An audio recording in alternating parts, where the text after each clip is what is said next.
बात रहेंगे आप। देखिए, सरकार इसलिए नहीं सुन रही है कि उनकी नज़रों में दलित पिछड़े वर्ग की औकात नहीं है कुछ भी। जिनकी औकात होती ना, पहले एक 68,500 भर्ती हुई थी, उसमें 6,000 जनरल समाज के लोग जो है ना वो रिक्त रह गए थे। 24 घंटे के आंदोलन में वो 6,000 सीटें उनको दी गई थी और मिठाई खिला के भेजी गई थी। उत्तर प्रदेश के दलित पिछड़े वर्ग के लोगों को सीख लेनी चाहिए कि उनके बच्चे 70 दिन से सड़क पर बैठे हुए हैं, लाठियाँ खा रहे हैं, गालियाँ खा रहे हैं, अपमानित हो रहे हैं, धूप में, बारिश में, गर्मी में, रात के अंधेरे में भी आंदोलन कर। मैं कल खुद पूरे दिन यहाँ रहा, रात में भी यहाँ रहा। तो अगर जनता की नहीं सुन रहे तो किसकी सुनेंगे? तो मैं समझता हूँ कि उनको दलित पिछड़े वर्ग की ताकत का एहसास नहीं है। उसी एहसास को कराने के लिए मैं यहाँ बैठा हूँ कि ये भर्ती जिसमें घोटाला हुआ, जिसमें सीट तो मिलनी चाहिए थी 18,598 और मिली हैं 2,637, लगभग 15,961 पिछड़े वर्ग के जो लोग हैं उन बच्चों की नौकरियां जो है ना छीन ली है सरकार ने, और लगभग 3,500 नौकरियां दलित समाज के लोगों की छीन ली है। तो जो सरकार हमें हमारी मेहनत का फल ही नहीं दे रही, हमारा संवैधानिक अधिकार ही नहीं दे रही, वो हमसे कितना प्यार करती होगी ये जग जाहिर हो चुका है। ये पिछड़ा वर्ग आयोग हमने नहीं बनाया, ये माननीय प्रधानमंत्री जी ने बनाया। इसकी रिपोर्ट है। उन्होंने 15 दिन का समय भी दिया था, भाई किसी को शिकायत हो तो वो आके हमसे बात कर लें। सरकार ना तो आयोग गई है, सरकार ने आयोग से बात की है, यानी कि आयोग को भी सरकार जो है ना महत्ता नहीं दे रही। फिर वो पिछड़े वर्ग का वो आयोग किस लिए, जब उसकी सुनवाई नहीं करनी है। तो उत्तर प्रदेश में जंगल राज, भ्रष्टाचार, सुप्रीम कोर्ट भी कह चुका है कि हम इनसे तंग आ चुके हैं, वहाँ जंगल राज चल रहा है। ऐसी निकम्मी सरकार को अब चुनाव के अंतिम समय में भी, जब चुनाव बिल्कुल आने वाला है, उस समय पे भी ये पिछड़े वर्ग के लोगों की नहीं सुन रही, तो ये हम सिर्फ इनके लिए वोटर हैं। तो अब ये पिछड़ा वर्ग जो है ना अपने अधिकारों के लिए, दलित वर्ग अपने अधिकारों के लिए यहाँ बैठा है, और जब तक आंदोलन चलेगा मेरा पूर्ण समर्थन है। मैं फिजिकली भी, और अगर ये सरकार ना जागी, इन्होंने इन पीड़ितों की बात ना सुनी, तो मैं विश्वास से कहता हूँ कि पूरे प्रदेश में हर जिला मुख्यालय पे हम लोग धरना प्रदर्शन शुरू कर देंगे। आज दूसरा दिन है जब आप यहाँ पे मौजूद हैं, तो कब तक आप यहाँ पे रहेंगे? देखिए, मैं तो यही एक काम जानता हूँ कि जब किसी को सताया जाए और अन्याय हो तो मैं उनकी आवाज़ बनने के लिए वहाँ रहता हूँ। अब अगर 70 दिन में सरकार ने नहीं सुना तो अब सुनना पड़ेगा।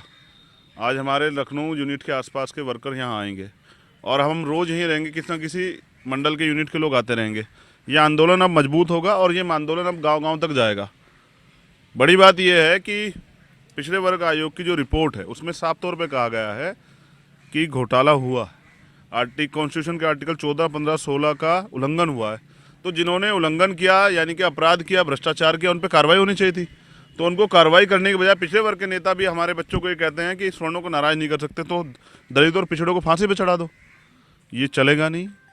सरकार जो है ना, जो जिसको कथनी करनी में जिस सरकार की फ़र्क है, उस सरकार को न्याय देना पड़ेगा। बहुत होगी लाठियों की मार, बहनों के हाथ तोड़ दिए। अब बुरी बात यह है कि खुशी से तो नहीं बैठे हैं, मजबूरी में बैठे हैं।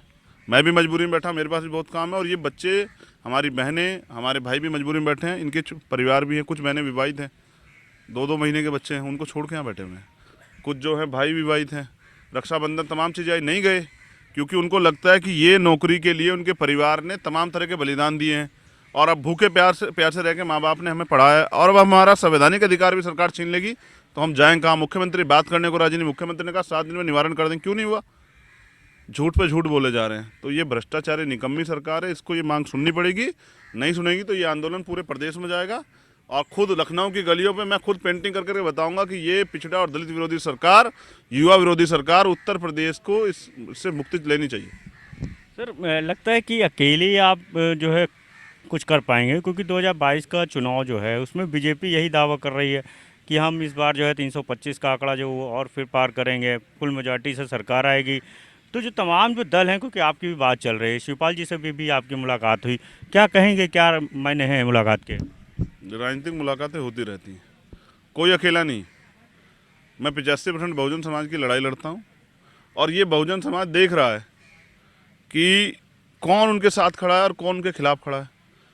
तो मैं समझता हूँ कि सबसे मिलना चाहिए, और सबको मिलके इस निकम्मी सरकार को, जो दलित पिछड़ों के विरोधी, इसको तो बदलना चाहिए। मेरा प्रयास है कि शिवपाल जी से मुलाकात का एकमात्र उद्देश्य भी ये था कि परिवार एकजुट हो। मैंने उनसे कहा कि आप बड़े हैं, आपको बात करके समाजवादी परिवार को एकजुट करना चाहिए, और उम्मीद है कि उन्होंने मुझसे विश्वास दिलाया कि मैं एकजुट करूंगा, और परिवार एकजुट होगा तो हम आसानी से भारतीय जनता पार्टी को उत्तर प्रदेश में रोक पाएंगे।